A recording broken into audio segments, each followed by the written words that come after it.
I love sometimes to do nothing but drone on. And if you have the new DJI Mavic Pro 3, you'll be able to drone on with the best of them. Now, I know what you're thinking. What do you mean, Mavic 3? There's no Mavic 3 out there. Well, what we do know, here's what we do know, guys. We do know that there's going to be an announcement scheduled for September the 8th at 9 a.m., and that is in Eastern Time.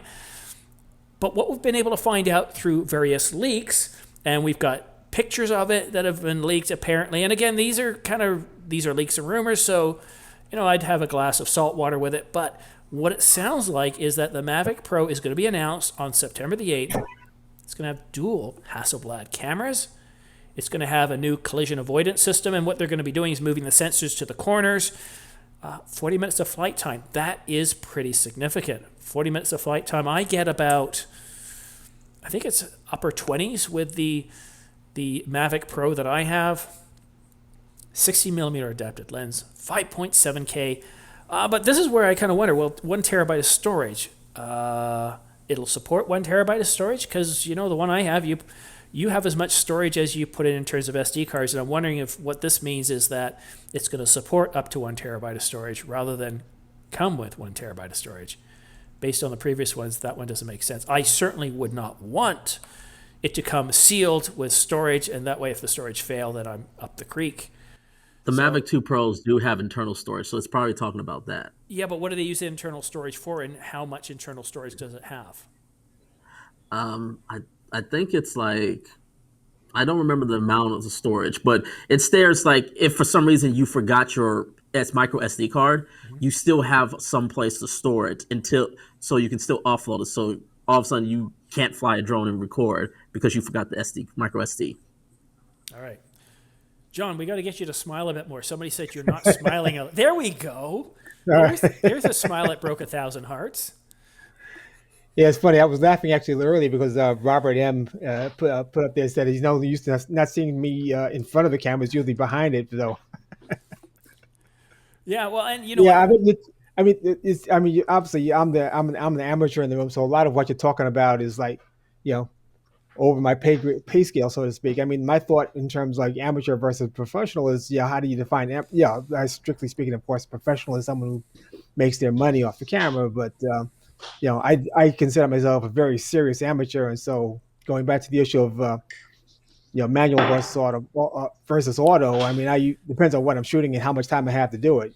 Given my druthers, and if I have all day, I'll use manual. But if I've got like if I'm shooting landscape, for instance, if I'm shooting, birds, obviously I'm going to be using auto most everything because I can't tell a bird to just stop mid flap and pose for me for a second.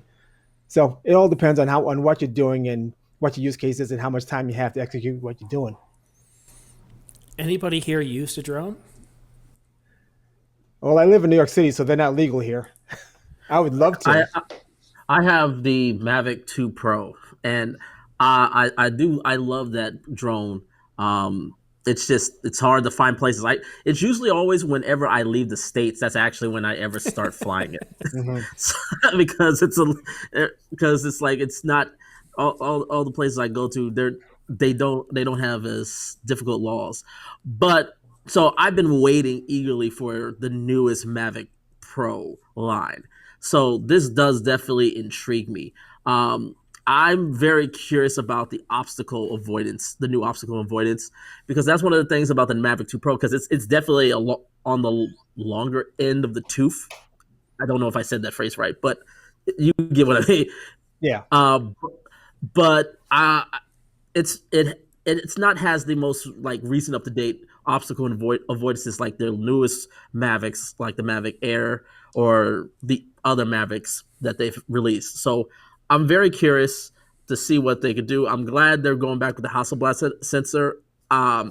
It's, to me, that's the best sensor they have put out with these drones. I just wish it was a little bit bigger. I wish it was micro four thirds instead of 1 inch, but it's still bigger than most of their drones, so I'll take what I can get. I bought the first one and I loved it, but since I bought it, legislation has changed significantly. Now, I'm licensed under Transport Canada and the FAA, but what really bothered me is that if I go to a state or provincial park, I can't use it. And there's some of the best places to take a drone.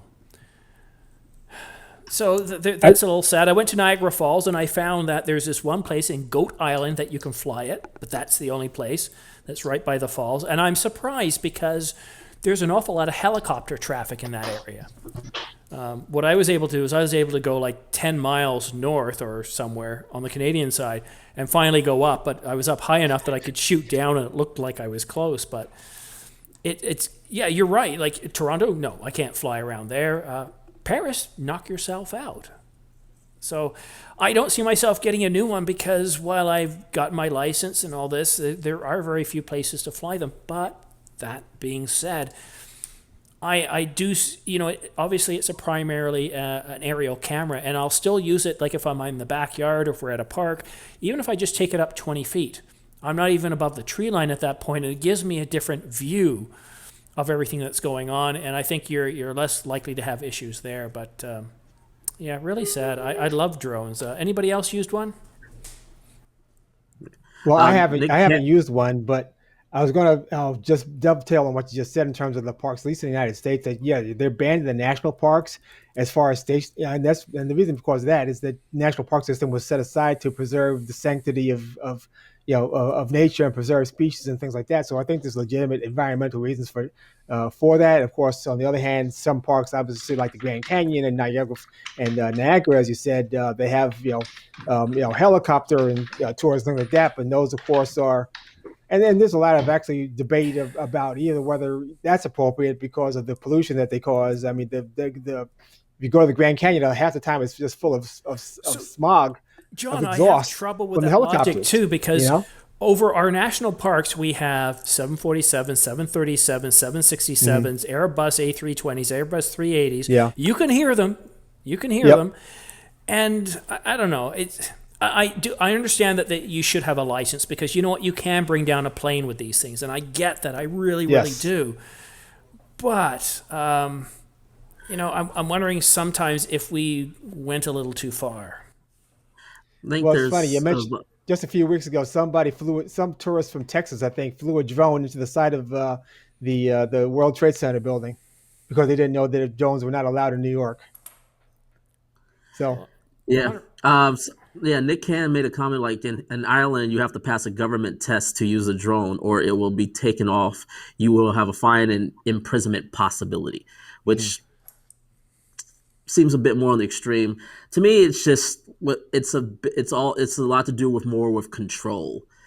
Either control of just protect in terms of planes, but also they get to control what footages can be used in these state-run areas. There is another option, and Conrad, you're probably familiar with this. John, you're close enough to Canada that you probably are familiar with this too.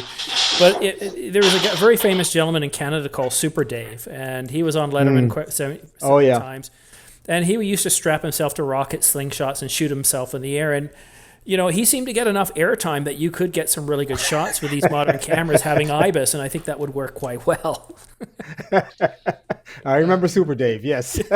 Super Dave Osborne. Exactly, Super Dave Osborne. Yep, I remember him.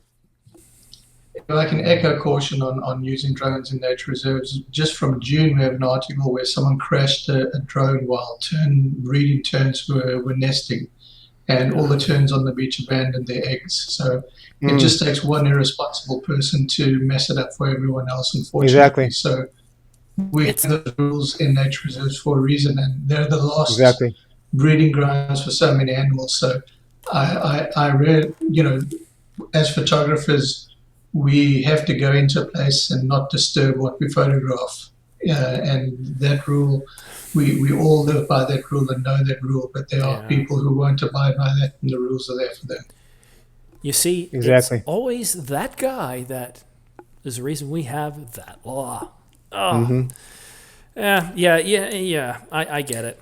So let's move off that topic because I'm going to cry again because I want to get a new drone, but I just can't justify it because what am I going to do with it? If you like this video, well, stay tuned. I've got more of them coming. But keep in mind, this is a pre-recorded segment from my weekly Camera News live show, which is every Friday between 8 o'clock and 10 o'clock Eastern Standard Time.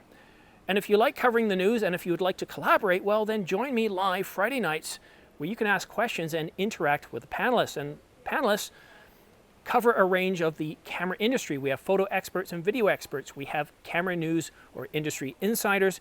And once in a while, I have some guests from other channels such as Jordan Drake or Dan Watson. But again, thank you so much for watching The Ordinary Filmmaker. Please don't forget to punch that like and subscribe button, as it really does help my channel grow. We'll see you again soon.